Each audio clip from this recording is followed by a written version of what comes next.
Hi there. Welcome to this week's episode of the podcast with me, Russell Davis. One of the things about me which is not helpful for me or my relationship is quite often I like to be right. I hate to be wrong. And sometimes I find it hard to admit when I'm wrong. That's not a good thing for our relationship, and it's something we're far more aware of. And in this episode, I want to unpack that. What's that about? And how actually being wrong, or admitting you're wrong, I'm realising more and more, is actually a gift of love for the other person. Let's dive in and explore what I mean by that.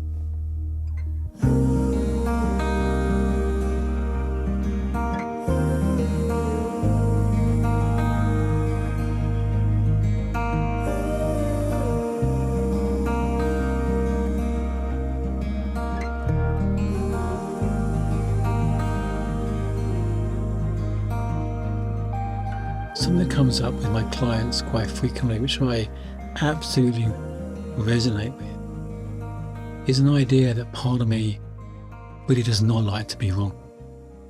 How I really like to be right. And there's almost a fear of being wrong. And I can see where it's come from. I've done enough kind of work on myself and awareness to know that, as a kid, when I got something wrong, I often get told off. So there was a desire to be right, to avoid being told off. And unconsciously, that's just played out in my life. And as an adult, in the most stupid of situations, there's a fear of being wrong, a fear of being rejected. I think somehow if I'm not perfect, my wife might reject me, I won't be lovable or worthy or respected. And it plays out in all sorts of ways, like in arguing. Arguing can be a valid form of communication with a couple. Now, I avoided conflict and argument for many, many years. But actually, you've learned it can be a valid form of communication, as long as you're fighting to get back into connection and understanding each other rather than fighting to win. What happens often in this argument, it becomes about winning, about defending our position, because often arguments are full of judgments rather than anything else. But if we just recognize an arguing is about fighting to get back into connection, it can be helpful. And there's some rules of arguing that can be quite useful and quite comical. But one of these, don't change the subject.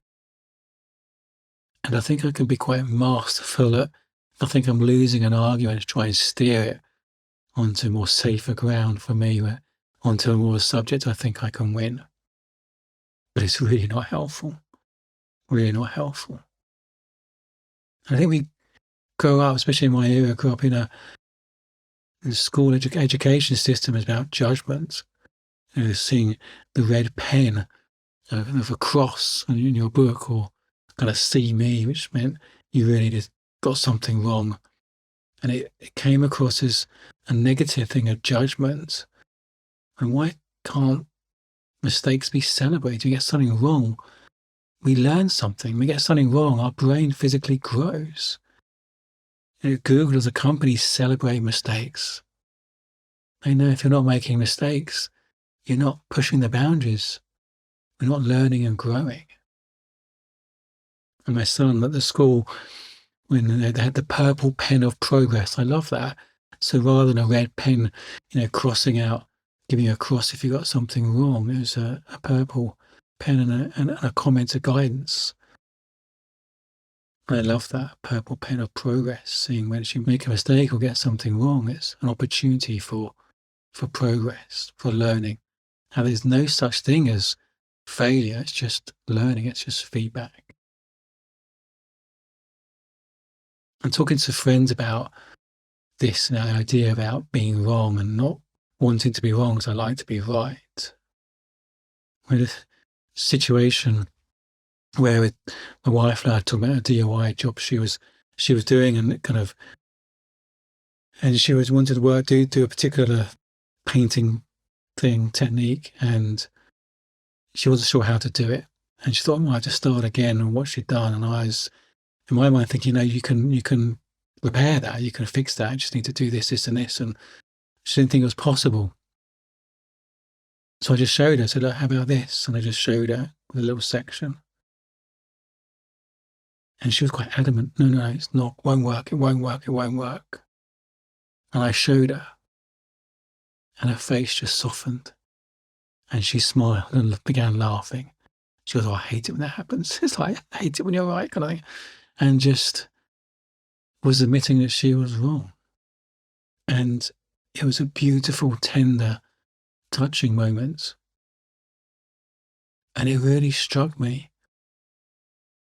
And I never thought about this, but actually admitting you're wrong actually can be a gift of love to the other person, because you're opening your heart. You're being vulnerable. That's love. Opening your heart. And it really kind of struck me how tender that moment was, just by her admitting when she was wrong and making a joke of it and us laughing together. And actually, there are times when I don't do that. I find it hard to admit I'm wrong. And when I do, my wife always softens and appreciates it, and it diffuses any tension. If there's tension before, when I admit I'm wrong, it's just diffuses it in moments. Because she's seeing it, yeah, as a gift of love as well. My vulnerability is a gift of love. So opening your heart is a gift of love. It allows you to receive love. It allows you to receive love. And it also allows you to know you're loved for who you are. You don't have to be perfect to be loved. You can make mistakes and get things wrong and be loved. And quite early on in our relationship, we did some marriage enrichment training on weekends, and one of the things I learned from that's always stuck with me is you can be right, or you can have a relationship. You can be right, or you can have a relationship. When you fight to be right, you're breaking the connection often. It's not about being right, it's about being in connection with each other. And in some sense, there is no good, bad, right or wrong. It's all judgments, it's all perception, it's all made up, it's all subjective. You can fight for what you think is right, or you can be in connection with someone else.